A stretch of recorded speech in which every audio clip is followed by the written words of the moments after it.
Welcome to a brand new episode of IDTALK for Educators Live, the show for the unsung heroes of education. I'm your host, Sarfo-Mensah, and this is your first time tuning in to the podcast. Thank you for coming. Hope you come back for future episodes after this one because I know you're going to enjoy it. I'm guaranteeing that. And if you are a returning listener or viewer of the podcast, as always, I'm thankful for you coming back and getting more of this great content. And I hope that you bring some of your friends along as well for the ride. So, before we get into the main event for tonight, just a reminder for folks to subscribe to our YouTube channel, which is under my name, Sarfo-Mensah. So, for those who are watching, you can see that right on the screen. For those who are listening, it is KWAME for the first name, last name SARFO hyphen MENSAH. And of course, for those who want to financially contribute to the podcast so we can continue to bring you this great content and keep bringing you these phenomenal educators who are doing phenomenal things in the classroom, you can donate to the following platforms. If you're on Cash App, our handle is money sign IDTALK4ED. And if you're on Venmo, the handle is at SM. So please make sure you go there. And then, of course, for all our past episodes, you can go to the main website at identitytalk4educators.com. As always, thank you kindly. So we are on to another episode, and tonight's episode is one that I've been dying to do for a minute. When I first started this podcast, I literally had a list of educators that I wanted to have on, and the list was just insurmountable. There's so many people I still need to get to come on here, and this sister right here is somebody who I've been following for a minute. We've been able to cross paths on different platforms and just on different projects, different agendas, and she is one of my favorite people to just follow on Instagram. Like every time she pops up on my feed and she's doing her thing with the kindergarten babies, dancing, choreographing. I mean, she's just awesome. She is truly a multi-hyphenate. She is a woman of many talents, coming straight out of Jersey. Um, so East Coast love right there. And yeah, we're just gonna bring her on so she could share with us her story, her journey, and what she has moving forward. So without further ado, I want to bring on Alexia Pendleton to the podcast to talk with us about her educator journey and what she's got going on with the new school year right around the corner. So let's bring Alexia on. What's good? Hey, everybody. I'm so excited to be here. That was Yes. a poppin' intro. I'm mad hype. Listen, you know how I know, do you be watching Sway in the morning sometimes? Sometimes. So like Sway, he has his way of just introducing people. So like I study him, and I'm just like, okay. Like I want people to feel just as good about themselves when they hear the intro as he makes them feel. So I'm always just learning from the best. But welcome to our Day Talk Educators Live. For me, this has been a long time coming. Shoot, you've been on the list for a minute. Oh, thank you. For a minute. So I finally to be know. able to get you on here, um, it's an honor. And you already know how I feel about you. So how you feel? I'm feeling great. I'm excited to be here. I mean, we go back before, COVID hit and like Yeah. connection. Just to think like it's been like what, 4, 5, About, like going on about 5 years. 4 years. It's been a minute. Like Yeah, yeah, yeah. definitely, I'm so excited about this conversation, where we about to take it, and just, being in community with you, and you've done so many amazing things. So just to share this space is like We at home, we in the living room, like having a good family like dinner or something. So I'm ready. Yeah, for sure. So as I mentioned just now, you coming right out of Jersey. Where in Jersey are you? Jersey. I'm from South Jersey, so by Atlantic. I teach in Atlantic City. So I live like 20 minutes out of Oh, get out of Ace. here.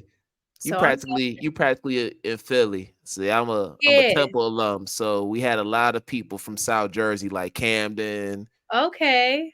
Okay. Yeah, my Um, husband is from Pennsauken, Camden area. So yeah, yeah, yeah. yeah. So very familiar with the area, like Cherry Hill, around there. Mhm. Yep. So not Used to too hit the mall back in the day far. when I was undergrad days. Uh-huh. Yeah, yeah, for sure. But because this is identity talk, we always like to start from the beginning, kind of get a sense of how you grew up, how you decided to go down this path of education. And the first question I have for you is hopefully a simple one. Who or what inspired you to become an educator? Ooh wee. um, that is a loaded question. I think I never wanted to be an educator to Get keep it a get buck. out of here. No. So I was like childhood, growing up, I was like that quiet, like student that didn't talk. I had a lot of traumatic things happen and like being Hmm. raised by a single mom and like she had me very young. She was 15 when she got pregnant. So like Wow. um and then my father was like hella old, like he was like in his 20s, like it's a mess. So like that was kind of, she had me in New York, and then my brother came about like a year and a half later. So she's like with two kids, 18 in New York with this abusive, man. And then she planned to leave. And she got us out. We had nothing. She packed us up and we moved down to New Jersey with my grandmother for a little bit. So, I was just growing up in a very like, and there was some like abusive relationships, the cycle kind of Sure. continuing as a child and seeing that and like being the oldest daughter, like I'm the oldest of six. So I had to be like the protector and like, she was kind of leaning on me a lot, kind of like a bestie, but like I'm a kid, and she did the bet, like she did amazing. Like she always made sure we had, like she worked her butt off, made sure, we was doing what we supposed to do in school and stuff. But there was some things as a child that, those things play a part in how our brain, makes connections and how we grow. So as a kid, I was kind of lost. Like I didn't have my dad, so like I was, you know, lo- without that fatherly love, I guess Sure. you could say, of course, and like looking for it in all the wrong places. I was the quiet student, kind of kept to myself. And then like dance is where like I started dance later on. I wasn't in ballet and stuff like as a little, my mom couldn't afford it. So like I did like rec cheerleading. And then I started in dance. My best friend took me to like a class one day where it was like bring your friend to dance class day. And that's kind of where I started taking hip hop. And then I was like going through school and I was like, all right, I'm in cheerleading, I'm in dance. Like, what do I want to do? And I wanted to be like a chef. Oh, Weird. So yeah, I you like got a to whole cook. lot going on right I there. know, Dancing, right? It's all over the culinary arts. Okay. I So like I where this was is going. a chef, and come to find out, like some like from my dad's side, in our like finding out later, because my brother on my, I mean, I think I got a lot of other brothers and sisters on my dad's side, but I don't know. But the one that I do know of, like he was telling me like my great grandfather was like a famous chef in like New York. So like I guess it was just like in me.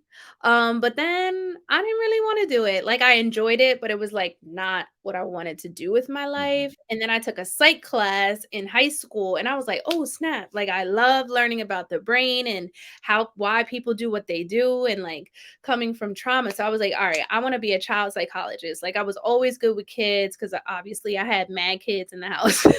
and Sure. and I worked in a daycare while I was at college. So I was like, "All right, I'm going to go to school for psychology and then I'm going to, do all that." And then I got into a relationship that mm, abusive, like all the things, repeating history. It Mhm. cycled through a lot. Yeah. So I like was working and at the daycare, and then I was working at two dance studios. I ended up getting pregnant and I was in school full time, Oh, wow. all with like the abuse happening. So like it was like my release and I started substituting and in the midst of all that. So I was like subbing, dance studio, and school.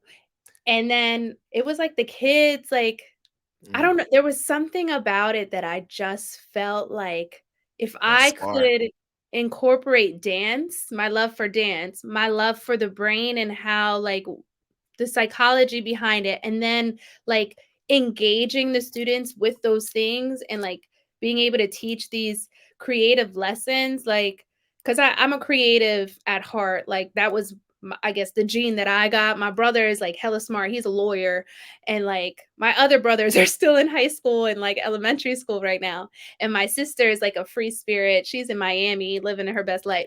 But I was like, "Okay." So it was really the students at that school that inspired me to become an educator. Cool. That was a roller Wow. coaster ride. Okay. That was a roller That's coaster. what's up. So we done went from dancing to cooking to psychology, Uh-huh. cheerleading. Nah, I'm loving just the diversity of it all. Like this is Mhm. dope right here. So around what time did you end up getting pregnant and you were going through all that? Like what age I was range? 21, or I was Wow. 20, gonna be 20, yeah, 21. I was 21 when all that happened. Yeah, it was a lot. I actually had, because of the stress, I had just everything that was happening. Like I was getting ready to, it was kind of crazy because it was kind of like similar to my mom's Hmm. story, how she just packed up and I was getting ready to bounce. And then I found out I was pregnant.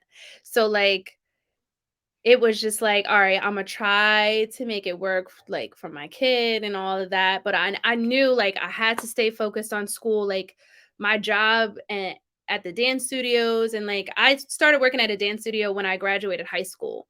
So Okay. like once I got out, I started teaching at the studio that I took class at, which was pretty Hmm. cool. But yeah, at 21, I was kind of lost. Like I hadn't gotten help for anything, which made sense in the patterns that I repeated. And then I ended up having my son. I ended up finishing school, so I was able to graduate the next semester. And I actually had my son, yeah, early, and he it was I went to the dance studio that night. I taught class, I got home, and then like at 2 a.m. I ended having him 2 weeks early. Wow. Yeah. Wow, Alexia. Because I'm listening to the story and I'm thinking about just last week when we were doing the Black Joy Summit. Shout out to Shauna, Hey. Teeth for the Culture. She did a phenomenal job organizing that. So we'll make Mhm. sure I give her the props there.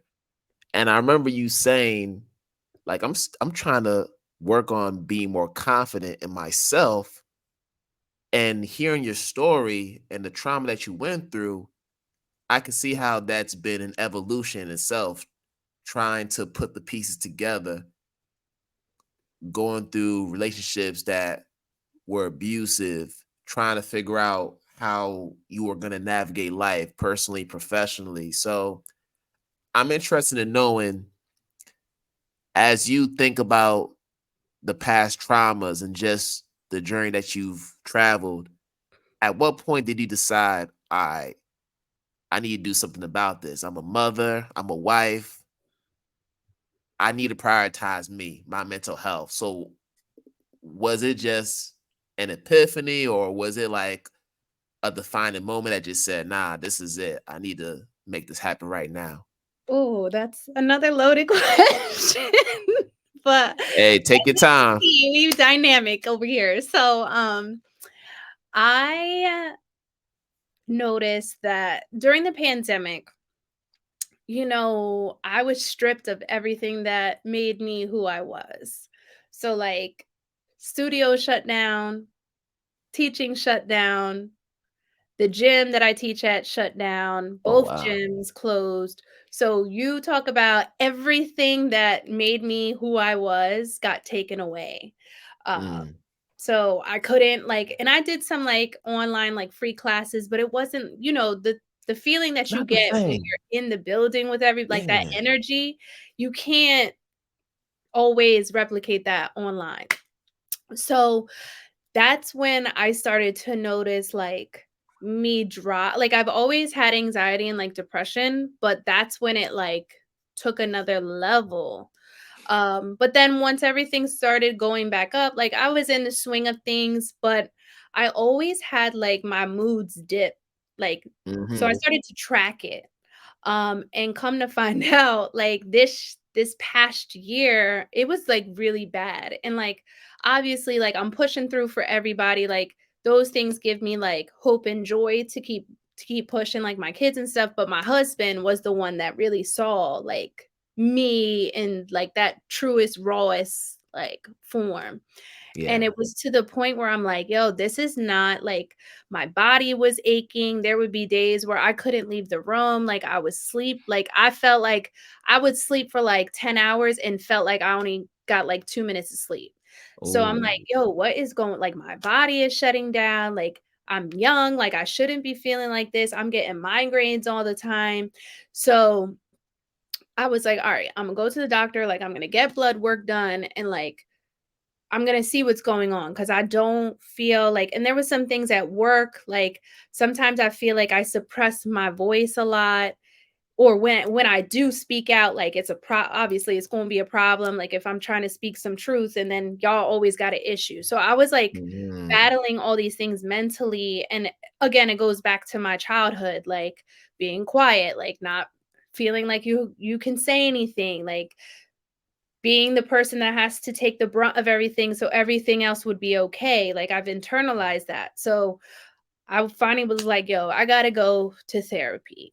Like, this is not okay. This is not normal. Like, in addition to the doctor, like, I have to get some help for me because this is not Yeah. good for me. It's not good for my husband. It's not good for my kids. Like, and it's not good at work either. Cause sometimes, like, I'll notice like I'm irritable or like not feeling like myself. So I felt like once a week I was myself. Like, "Oh, Mm. we cooking." And then the other 3 weeks, I'm like, "Who?" Like, I feel like I was trapped in my body, like, trying to Yeah. get out, but I couldn't.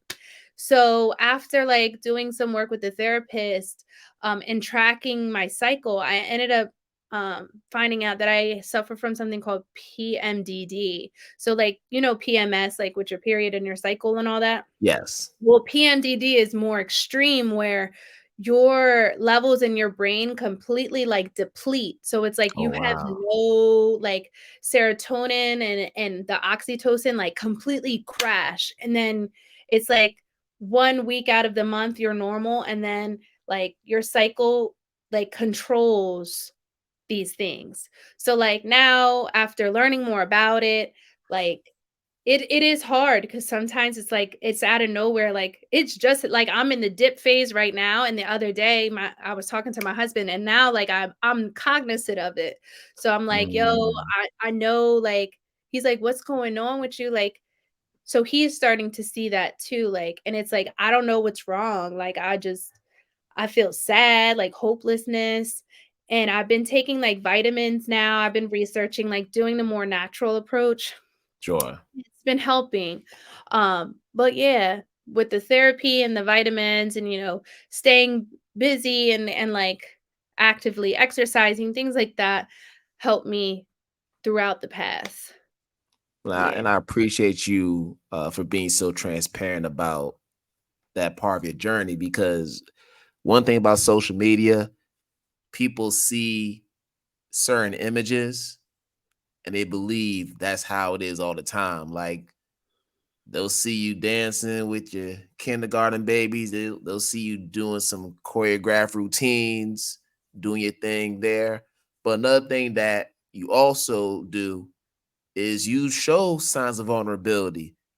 Like I've seen you cry. You've been honest Mhm. in times where it just seems like too much. And I think that's something that we don't see often, particularly on social media, because people just tend to put a facade and they internalize their problems because they feel like that's not what people want to see. So I appreciate you for always just being real in how you show up.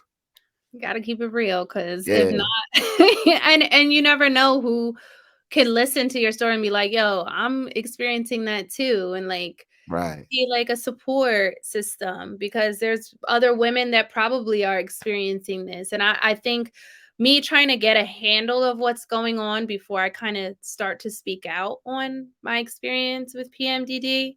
But that's definitely coming, like me speaking more about my struggle and like my story with it so that, people know they're not alone because we all going through some stuff. Yeah, like even myself, I just got a new life coach and I've gone through different therapists in the past just to deal with my own daddy issues cuz I grew up in a two-parent household, but it was a household where I had both my parents, they emigrated from Ghana in the 60s, early 70s to the States. And my mom was the one who was sacrificing all the time, uh, just being a mom, raising my three siblings. And then my dad was able to do what he was able to do. But he also was doing, infidelity. He was not being faithful. And you just saw those signs of patriarchy Hmm. manifesting themselves. And I was able to see that as a kid. I didn't understand what that was, but of course, as you grow up and you realize, yo, he literally was able to do what he wanted to do, and then my mom wasn't able to do that. And there was some unresolved anger that just kept in me for so long, and I saw it impacting the way that I was interacting with my wife, even with my kids, just how I was parenting, and then other loved ones. So it just got to a point where I just said, all right, I need to address this head on. I can't continue to go down this path because then it's going to destroy my family. Hmm. And he's not even thinking about that because he doesn't even realize how much this is impacting me. So at some point, I got to actually have that conversation with him and just let him know like how it felt. Even if he doesn't take responsibility, it's more about bringing closure to the situation, saying, all right, listen, I need to get this off my chest because I need to be able to move forward with my family, whether regardless of how you respond. So yeah. Yeah, my therapist said that too. I said she was like, "When you ready, you gonna," and she said she was cool about, like, you could bring your mom in, like, and it's not a bashing thing. No. Everybody's in the place that they're in for the time that they're in, and if they're not knowledgeable, like, during that time, like, our parents wasn't checking for no, like, mental health and, like, how to communicate in a healthy way and how, some of the things that are repeated are, one, systems of oppression and, white supremacy culture that's just been indoctrinated in everybody, Right. and how they raise their kids and, like, discipline and all those things. So, like, and they might not be aware of, the impact that it has had, and it does shape, every facet of our lives, like Mhm. that childhood. So Yeah, yeah. she's like, "When you ready," and every time I'm like, I don't know.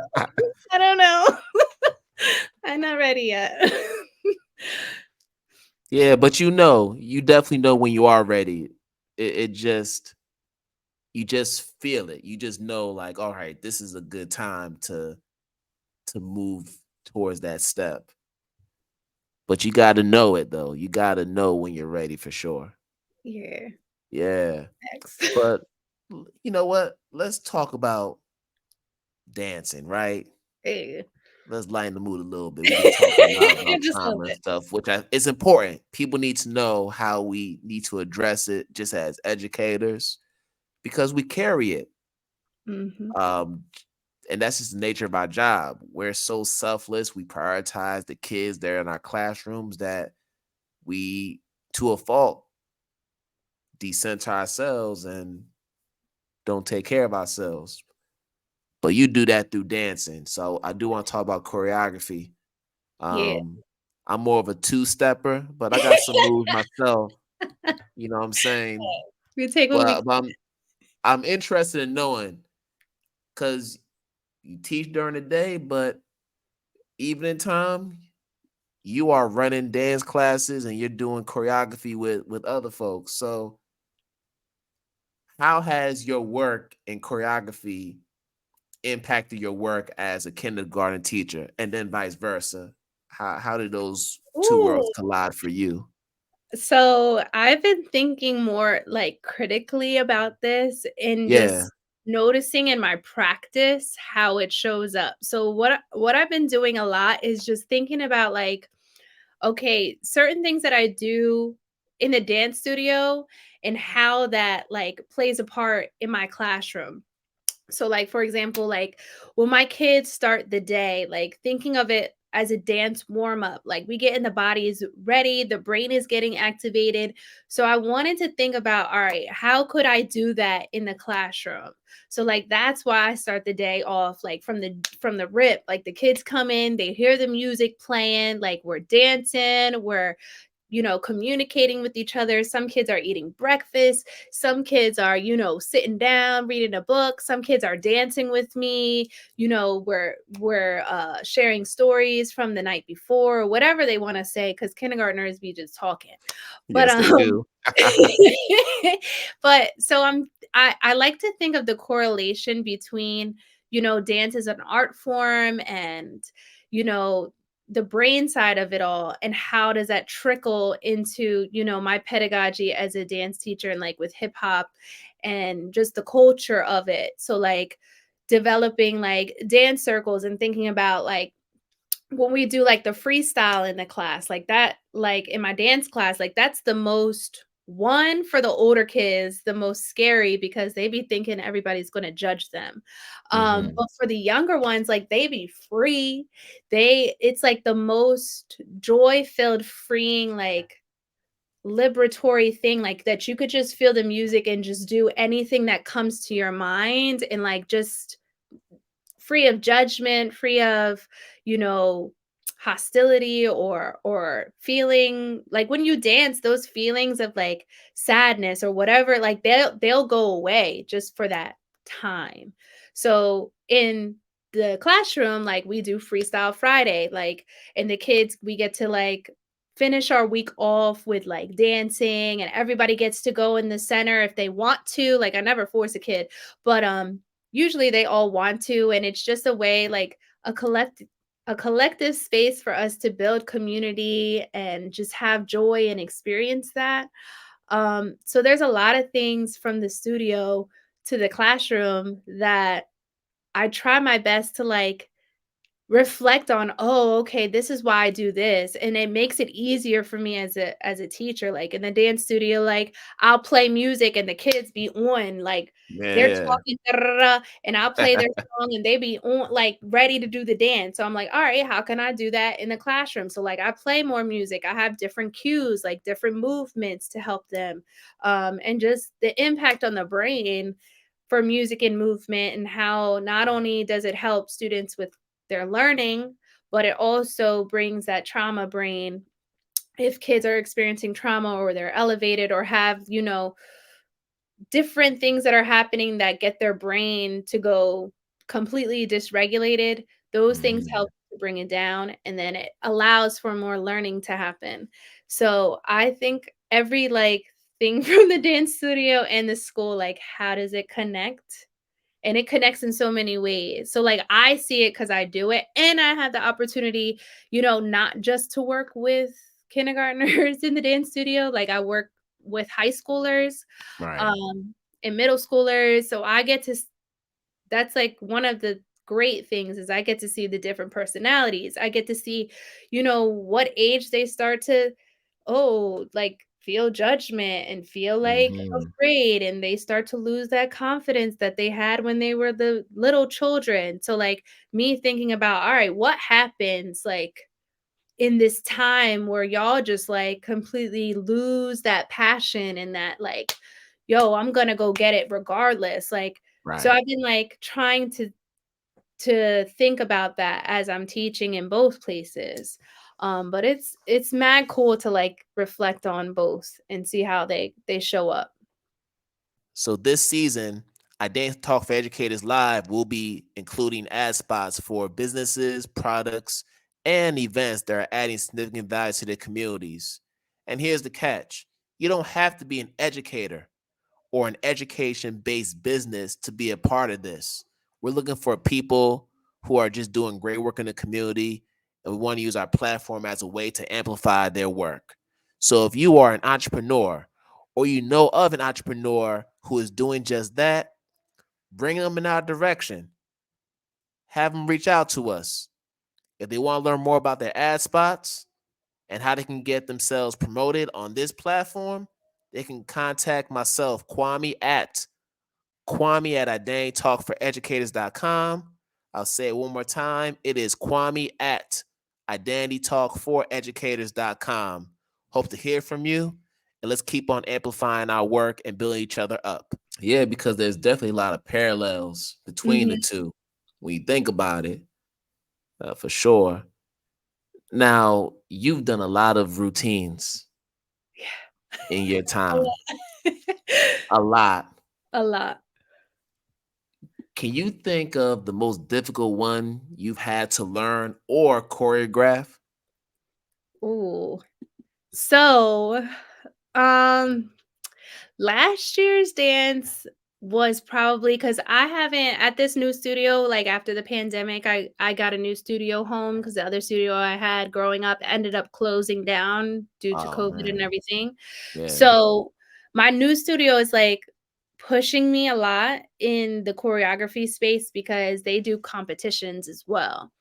So competitions is no joke. Like you going Mhm. against like top tier choreographers. Like so it's been elevating me as a choreographer and dance teacher to like push myself creatively.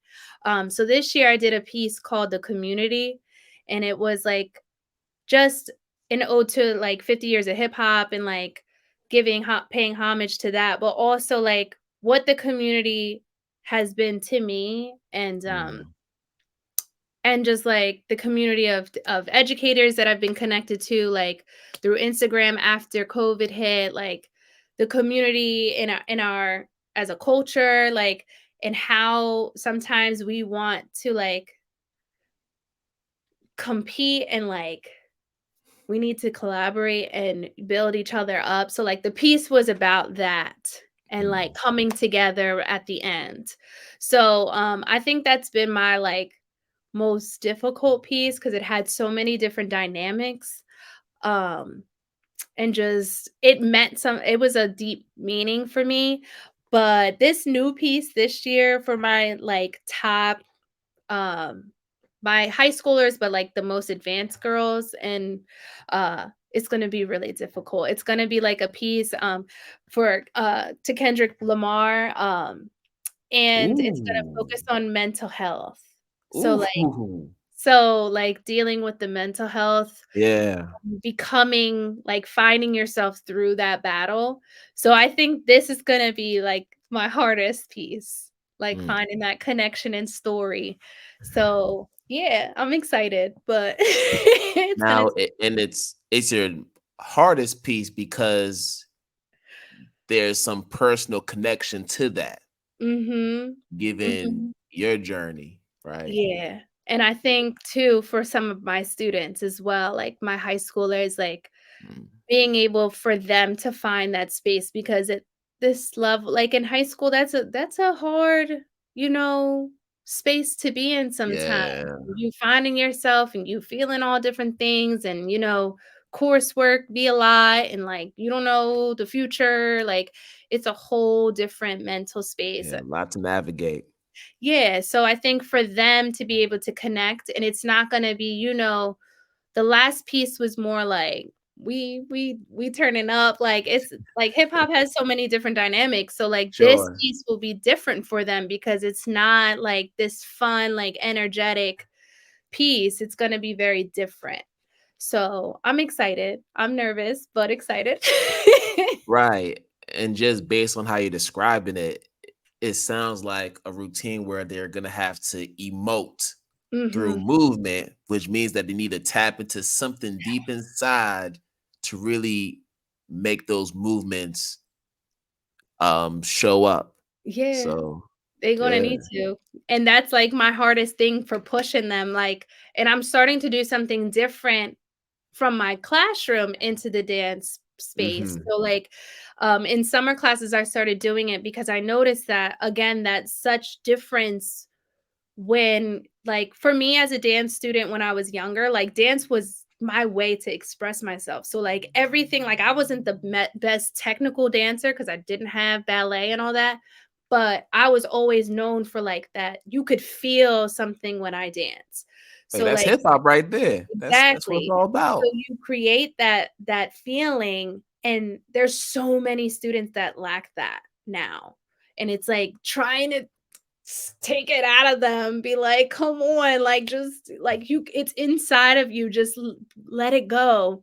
So Mhm. we've been doing like I've been teaching them about different feelings and like expressing that on their face. So I'm starting with the littles and like working my way up and like, okay, now do this expression. Cause in hip hop, you gonna express like you had the mean mug, you gonna look crazy sometimes, you gonna have a smile. Like, so Sure. getting them to tap into all those different emotions before we start like the in-depth choreography.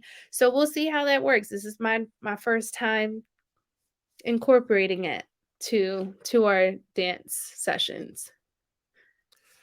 So, I know being a dancer and now going to choreography, I'm sure you had a lot of influences growing up who have really made an impact in how you do this work. So I'm curious to know who some of those influences were.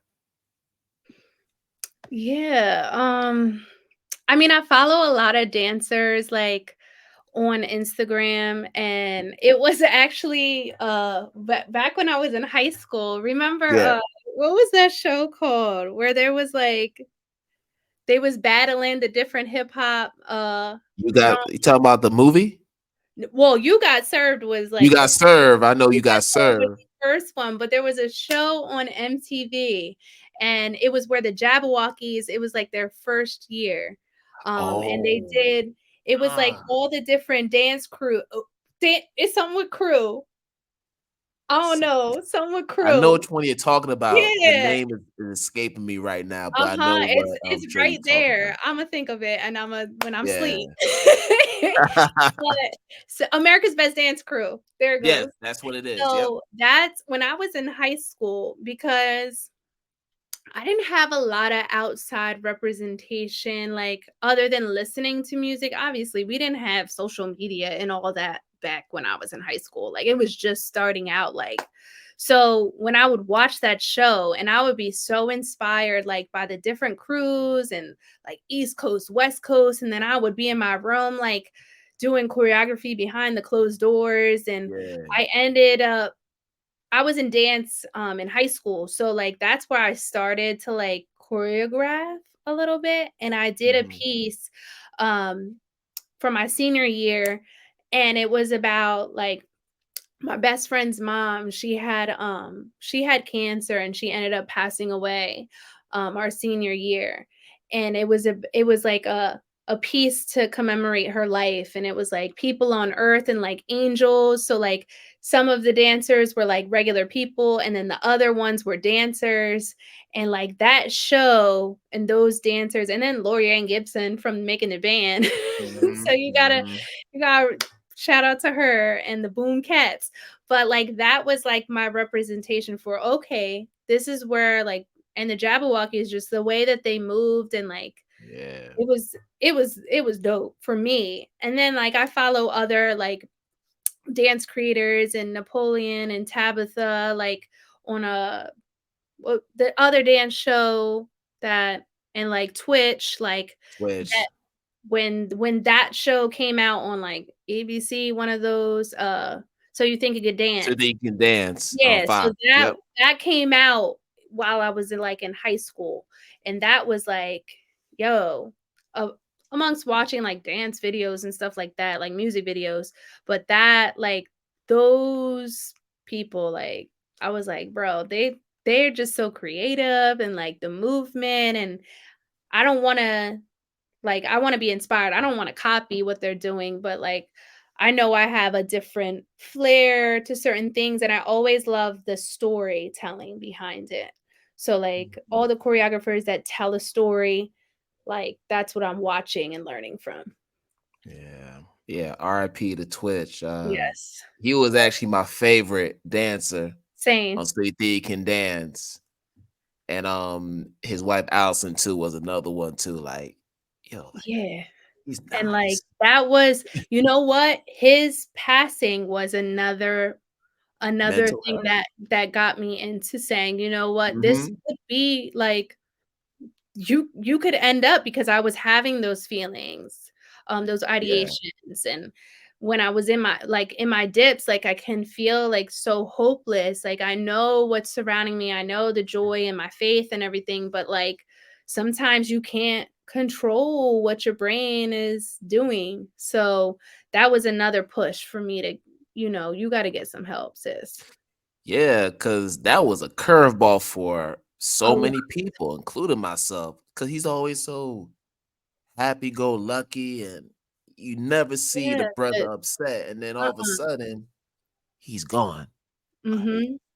just And that like was the that. thing, like, nobody would know, like and people know I be crying and stuff like that, but, like and I try to, be honest about my feelings and things, but, like, that was like, "Yo, people know you a lot for your joy and, like, what you're dancing and stuff," and, like, what he was going through behind all of that just was like, "Yo, go get some help, okay? You gotta do Yeah. it. You gotta do it." Yeah. And this makes you wonder how much of the performance was a facade Mhm. to camouflage how he was really feeling inside. Yeah. You know. But yeah, that's still tragic. I'm still Yeah, processing it that uh-huh. even now. Yeah. But yeah, choreography. There's so many people out there, and there's so many artists who do choreography, and then there's some who aren't really the dancing type. They show their other talents, whether they're singing, whether they're rapping. Let's go into our utopian world for a second. If there was one recording artist, somebody that you said, all right, I want to do a routine for you because I feel like this would be a perfect fit for whatever song you're doing. Is there a dream artist that you would love to do a routine for and kind of create something Oh, yeah, for that person?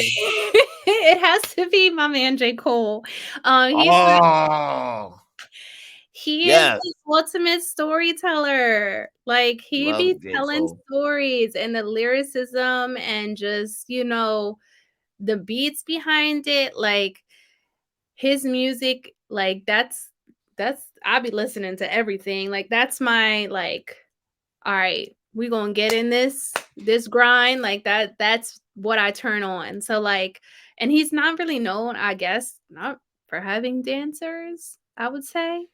He I don't think doesn't, yeah, so. he doesn't Mm-mm. really So do like dance. to like create like like a piece that reflects like that cuz it's not going to be, getting down and dirty. Like that's not his style of music. Nah. So I think that would be really dope to be able to like create choreography that tells a story and matches the lyricism behind it all. And I could see him being open to that Yeah. because he's such a creative dude. Mhm. Just the way he approaches his music, and he's so introspective. Yeah. I mean, I can see him doing some kind of interpretive dance routine that Uh-huh. really brings out some of those inner feelings and emotions. I could see that. Yeah. It'll be Yeah, for dope. sure. That's a good choice. It's a good Yeah. choice. So, so now we got a new school year coming up, Whew. new classroom full of kindergarten kiddies. What goals do you have for this year? 'Cause I know every year is different, but for this year in particular, what is Alexia trying to focus on so she could be better? Yeah. So last year was like my confidence, like focusing on student confidence, and then I was working on my own confidence. So I think this year I want to continue to extend that a little bit and Hmm. focus more on um last year was like, how do I embed that in my practice so that it will build student confidence? Um, this year, I want to focus on healthy communication that directly ties into building student joy and confidence. So, Got a it. lot of the times as adults, like, we don't really think about things that we say and like kinda like that the new, like, gentle parenting, but when you really, like, dig deep inside, it's actual, like, parenting and not just, like, the discipline behind the things. It's more like how we communicate and logical, like, natural consequences and things like that. So, I really wanna stretch myself in how to communicate effectively that doesn't leave kids, questioning or wondering, but, like, fills them up with empowerment, um, to make their own decisions that, are healthy and safe for themselves and those around them. So that's the Nah, goal. for sure. For sure. Man, but Alexia, this has been a dope conversation and we can just keep going on and on.